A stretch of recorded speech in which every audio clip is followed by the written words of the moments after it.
Reçue en audience par le speaker de la Chambre basse du Parlement, la représentante du Haut-Commissaire des Nations Unies pour les réfugiés, Angèle Dikongwe Atangana, était venue solliciter l'implication personnelle du professeur Vital Kamerhe pour rendre effectifs certains projets de loi en attente d'adoption et faire adhérer la RDC à certaines conventions internationales en rapport avec les droits humains. Il s'agit notamment de la ratification des conventions de 1954 sur le statut des apatrides et de 1961 sur la réduction des cas d'apatridie. La non-ratification des dites conventions par la RDC crée un vide juridique ne permettant pas de protéger les personnes apatrides ou à risque d'apatride. D'autre part, la représentante du HCR en RDC a sollicité au président de l'Assemblée nationale de peser de tout son poids pour faire adopter le projet de loi sur les personnes déplacées internes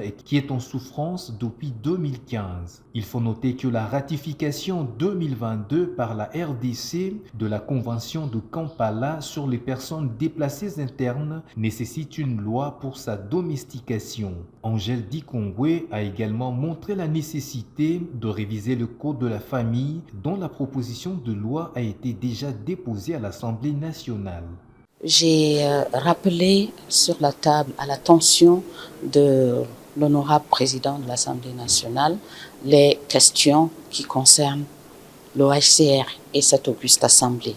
La toute première doléance, c'est l'accession aux conventions de lutte contre l'apatridie. Ce serait hautement utile pour le Congo, la RDC, d'accéder à ces deux conventions-là quand on sait que le Congo compte plus de 7,3 millions de déplacés internes et plus d'un demi-million de réfugiés, dont parfois le statut est un peu flou et peut prêter à des situations d'apatridie. Et nous avons également demandé de pouvoir considérer l'internalisation de la Convention de Kampala de 2009, à laquelle la RDC a accéder sur les personnes déplacées, mais il n'y a pas d'internalisation. Donc, il y a un projet de loi qui existe depuis 2015. Nous souhaiterions qu'il nous aide à pousser ce projet de loi du côté gouvernement, le bras exécutif de ce pays, pour que ce projet-là arrive à la table de l'Assemblée nationale pour une adoption. Et ensuite, nous lui avons demandé de pouvoir inscrire à l'ordre du jour de l'auguste Assemblée nationale la proposition de loi portant sur la révision du Code de la nationalité, du Code de la famille.